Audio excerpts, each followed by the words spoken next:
pelagianismo. Então ele contestava o ensino agostiniano e se opunha ao pelagianismo. Assim como a gente viu, o sistema pelagiano deveria ser mais dito como semi-agostiniano. Né? Justo Gonzalez, historiador, muito bom, viu? Justo Gonzalez.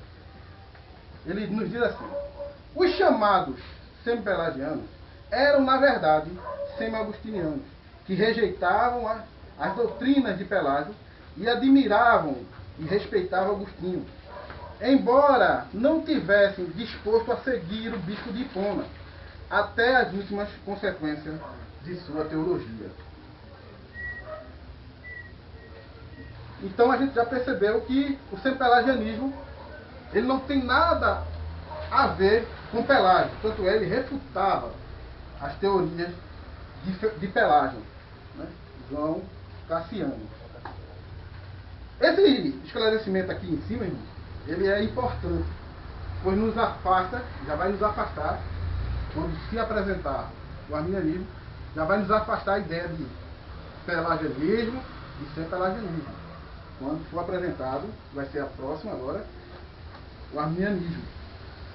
A gente não vai ter mais essa confusão, espero não ter essa confusão de o arminianismo ser acusado de semi ou de pelagianismo. Né? Então vamos lá. Ouçamos Cassiano, o que ele vai dizer. O precursor e o representante do semi-pelagianismo. Tão logo ele, Deus, vê em nós o começo de uma boa vontade. Ele ilumina, estimula e direciona isso para a salvação, dando crescimento àquilo que ele mesmo plantou, ou aquilo que ele tem visto nascer do nosso próprio esforço. João Cassiano, ele está aí defendendo, irmãos, a condição do homem, do ser humano, alcançar a salvação. Ele está defendendo essa tese de que o homem, ele tem condições de alcançar a salvação. Cassiano dizia haver no homem força, uma força evolutiva, remanescente pós-queda, depois da queda, para colocar em movimento o início da salvação. No homem há uma condição, um resíduo lá da queda, que o possibilita realizar o movimento inicial da fé. O que Cassiano está dizendo aqui é o que a gente vai tratar agora e a gente vai saber distinguir os três. Como é que Cassiano, a gente vai entender? Cassiano diz que o homem tem, por si próprio, esforço para adquirir a salvação. Então vamos lá. Eu vou apresentar as diferentes linhas de sistema desses três pensamentos, já que não apresentei ainda o arminianismo, Armínio, mas a gente vai dar agora uma introdução a ele. Dentro dessas diferenças do sistema teológico de Armínio, de João Cassiano e de Jacó Armínio. Na antropologia, a doutrina do homem, Pelágio era otimista. Ele dizia assim: o homem nasce com a vontade livre, intacta. Aquilo que eu disse, o homem nasce com as direções para as duas, para a santidade e para o pecado.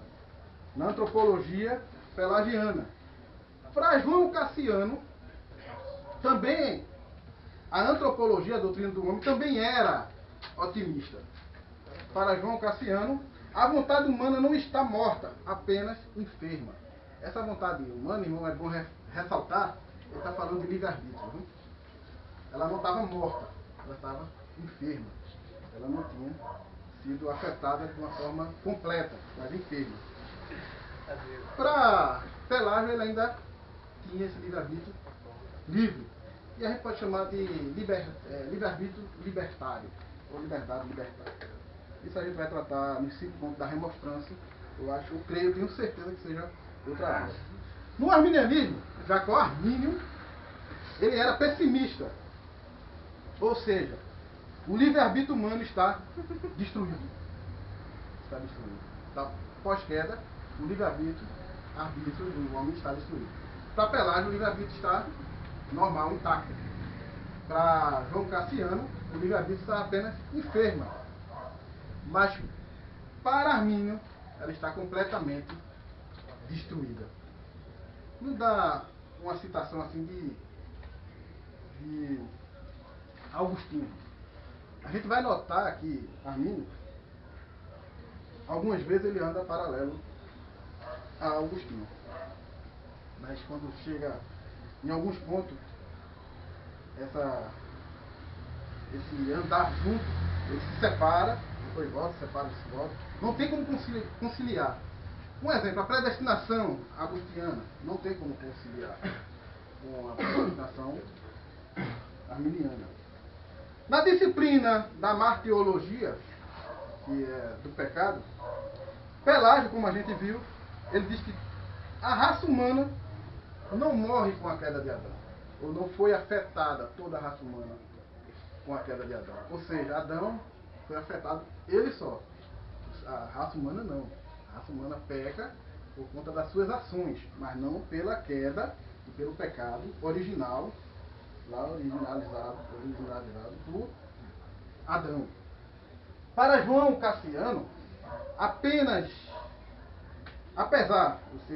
dos efeitos calamitosos da queda, Adão manteve seu conhecimento do bem, ou seja, não foi completamente afetado.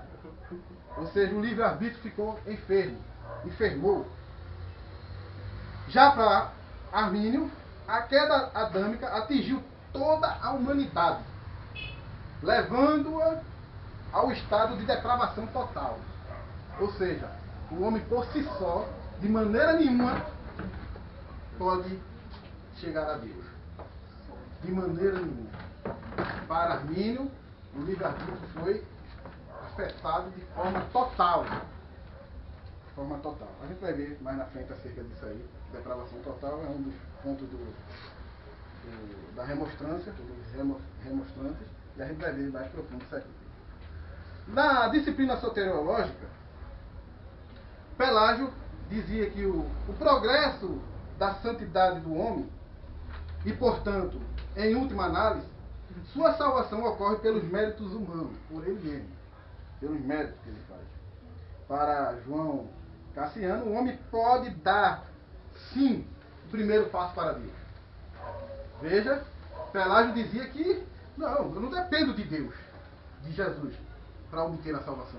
A ideia era essa. Para João Cassiano, ele dizia não, Deus oferta a graça. Mas o primeiro passo é meu. Eu tenho o primeiro passo. Eu tenho como dar o primeiro passo. Já para Armínio, o homem não tem mérito algum na salvação. Mas a salvação do homem, em tudo, do início ao fim, depende da graça de Deus. Ou seja, graça preveniente. O primeiro passo, irmão, como quando vemos, e a gente vê em vários pontos na Bíblia, que sempre a primeira motivação é de Deus. A gente vê Jesus dizendo, não foi vós que me escolheste, mas eu, o Senhor, escolhi a vós. Nós sempre vemos nas Escrituras o primeiro passo sendo de Deus. A diferença dessa graça preveniente com outra linha teológica, outra corrente teológica, é que essa graça é ofertada e o livre-arbítrio restaurado. Vai ser um processo que a gente vai estudar mais na frente, acerca da graça preveniente de Deus, a fé e o livre-arbítrio restaurado.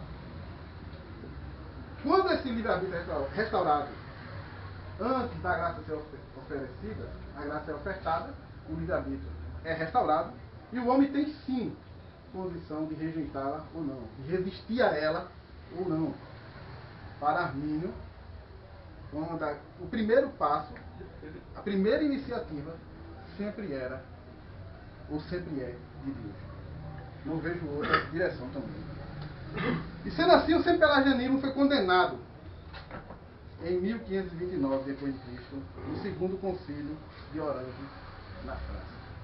Essa é a apresentação, irmão, do pelagianismo, pelo teólogo e professor Pelágio, o semi-pelagianismo pelo teólogo e professor da alta Idade Média João Cassiano, e a visão antropológica, a martiológica e soteriológica de Armínio, a qual a gente vê em alguns pontos uma grande semelhança com a teologia também. 1529 ele foi condenado? 529, isso mesmo.